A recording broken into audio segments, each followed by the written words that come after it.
Welcome to Thrilling Tales of Adventure. I'm Martell, reading Martin Conisby's Vengeance by Jeffrey Farnall.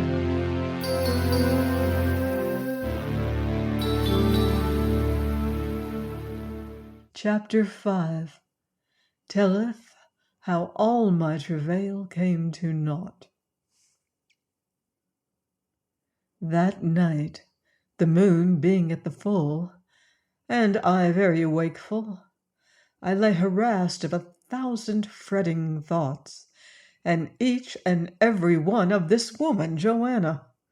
And turning on my sleepless couch, I cursed that hour the which had set her in my company.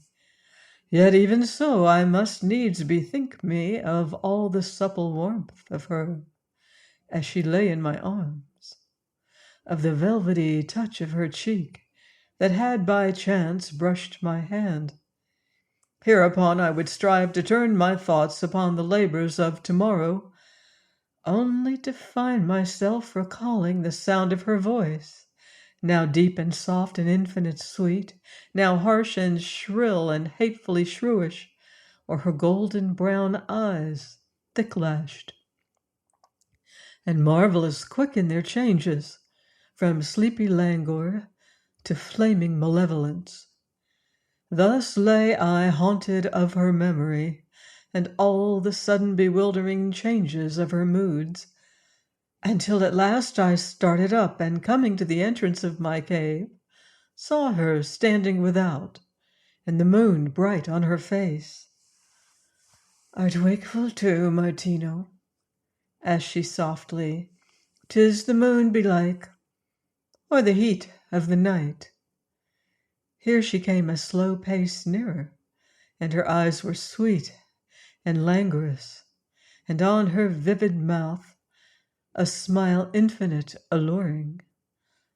Slowly she drew near, thralling me as it were with the wonder of her look, that I had neither power nor will to move or speak.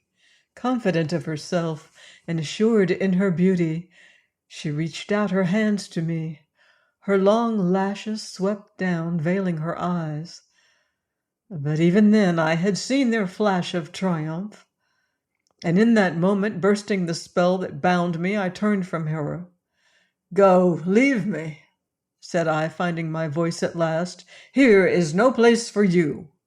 And I stood thereafter with head averted, dreading her sighs and tears. Instead, and to my unutterable relief, she brake out into a storm of sea oaths, belaboring me with vile abuse and bitter curses. Now, hearkening to this lewd tirade, I marveled I should ever have feared and trembled because of the womanhood of creatures so coarse and unsexed.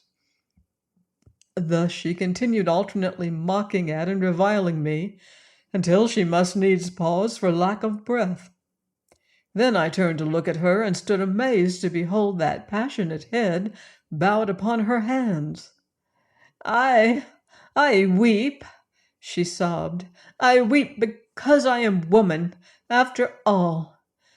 But in my heart I hate you, and with my soul I despise you, for you are but a mock man. The blood in your veins skim milk. Ah, by God, there's more of vigorous life in my little finger than in all your great, heavy, clod-like carcass. Oh, shame!" Here she lifted her head to scowl on me, and I, not enduring her look, glanced otherwhere. "Ha! Rot me!" cried she, wagging scornful finger.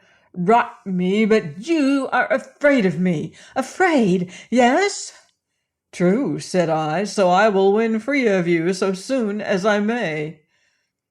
"Free of me!" cried she, and throwing herself on the sands, sat crouched there, her head upon her knees, and sobbing miserably. "So you will abandon me, then?" said she at last. "Aye." "Even though I vow myself your slave?" "I want no slave." "Even though I beseech you on my knees?" 'Twere vain. I sail hence alone. You were wiser to seek my love than my hate. But I was ever a fool. Ay, verily, she cried passionately. So do you yearn ever for your light of love, for your vanished Joan, your Damaris that left you? Now I pray you go, said I. I wonder, sighed she, never stirring. I wonder why I do not kill you. I hate you, despise you, and yet.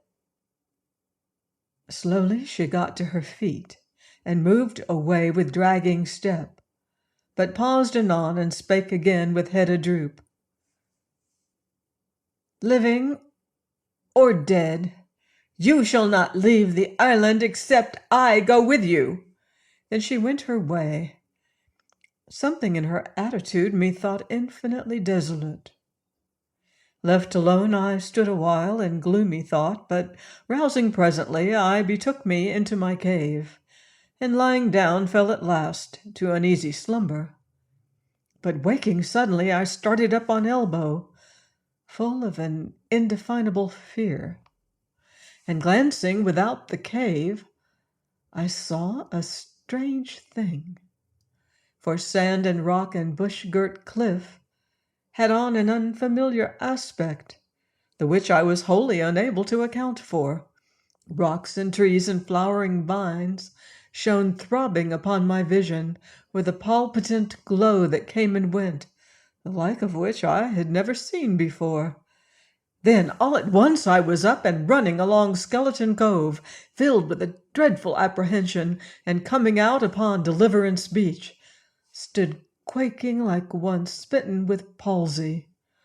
For there, lapped about in writhing flame and crackling sparks, was all that remained of my boat, and crouched upon the sands, watching me by the light of this fire, was she who called herself Joanna.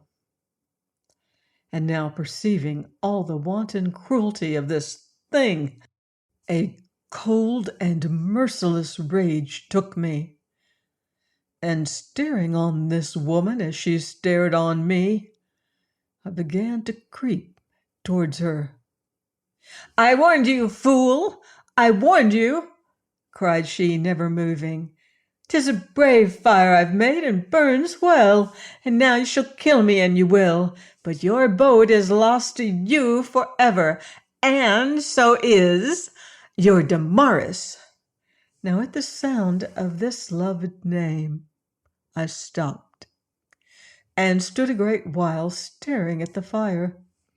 Then suddenly I cast myself on my knees, and lifting up my eyes to the stars, already paling to dawn, I prayed God to keep me from the sin of murder.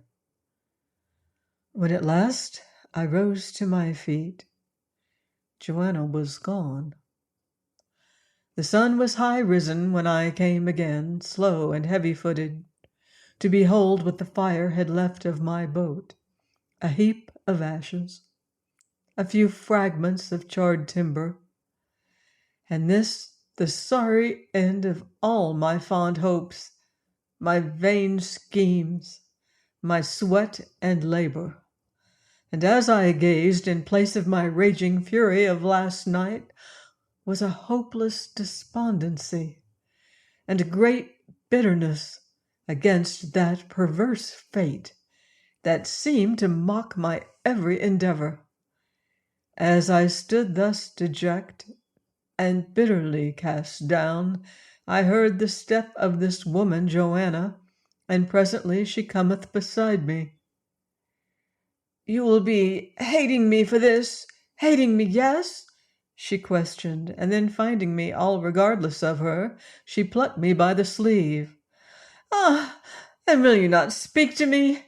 Cried she. Turning from her, I began to pace aimlessly along beside the lagoon, but she, overtaking, halted suddenly in my path.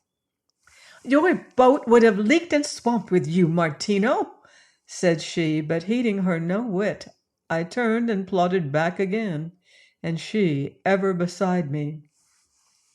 I tell you, the cursed thing would have gone to pieces at the first gust of wind, she cried.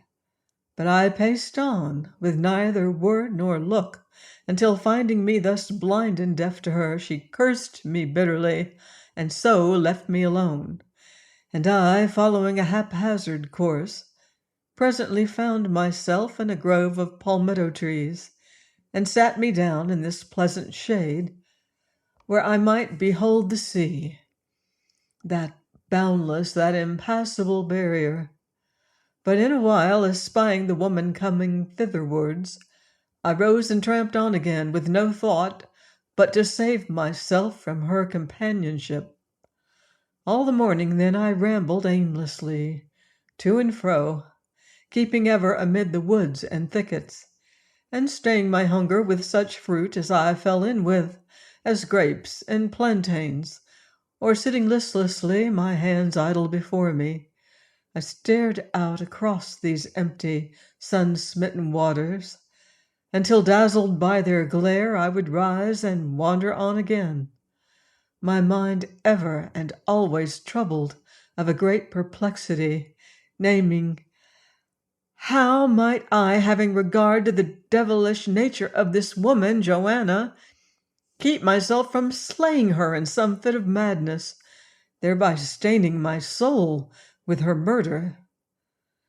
So came I at last to my habitation in Skeleton Cove, and chancing to espy my great powder horn where it hung, I reached it down, and going without the cave, scattered its contents broadcast, this being all the powder I had brought hither.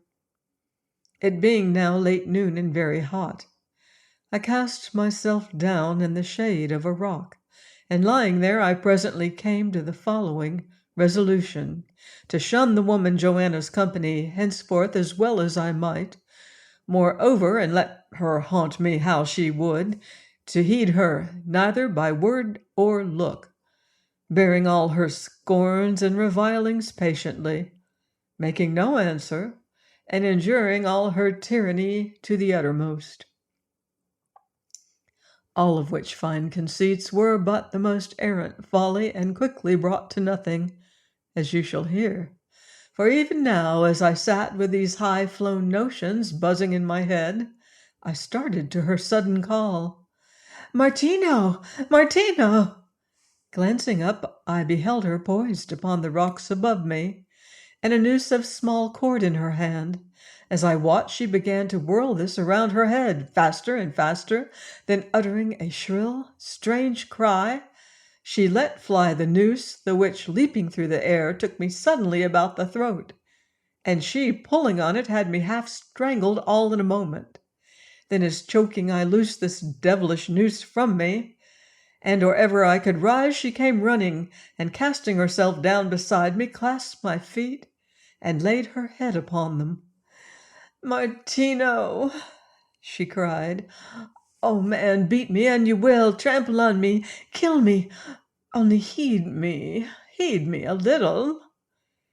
Now, seeing her thus miserably abject and humbled, I grew abashed also, and fain would have loosed me from her clasp, but she held me only the faster, and thus, my hand coming upon her head, she caught that hand and kissed it passionately, wetting it with her tears. "Oh, Martino," said she, woefully a-sobbing, "I do know at last wherefore I may not kill you. 'Tis because I love you. I was fool not to guess it ere this, but I have never loved man ere now. I love you. I, Joanna, that never loved before, do love you, Martino." "What of your many lovers?" "I love no one of them all. 'Tis you have learned me." "Nay, this is not love." "Ay, but it is, in very truth. Think you I do not know it? I cannot sleep, I cannot eat, except you love me, and I must die, yes, Ah, Martino, be merciful, she pleaded. For thee, I will be all woman henceforth, soft and tender and very gentle. Thine always, oh, be merciful. No, I cried, not this. Be rather your other self. Curse me, revile me, fetch the sword and fight with me. Fight thee? Ah, no, no. The time for this is passed away. As if I did grieve thee, 'twas but that I might cherish and comfort thee. For thou art mine, and I thine henceforth, to death and beyond. Look, Martina, see how I do love thee. And now her arms were about me, soft and strong, and beholding all the pleading beauty of her, the tender allure of her eyes, the quiver of her scarlet mouth, and all her compelling loveliness, I stooped to her embrace. But even so, chancing to lift my gaze seaward, I broke the clasp of these twining arms and rose suddenly to my feet, for there, her rag of sail spread to the light breathing air, was a boat standing in for the island. Join me next time for another exciting chapter of Martin Conisby's Vengeance by Geoffrey Farnall, here on Thrilling Tales of Adventure.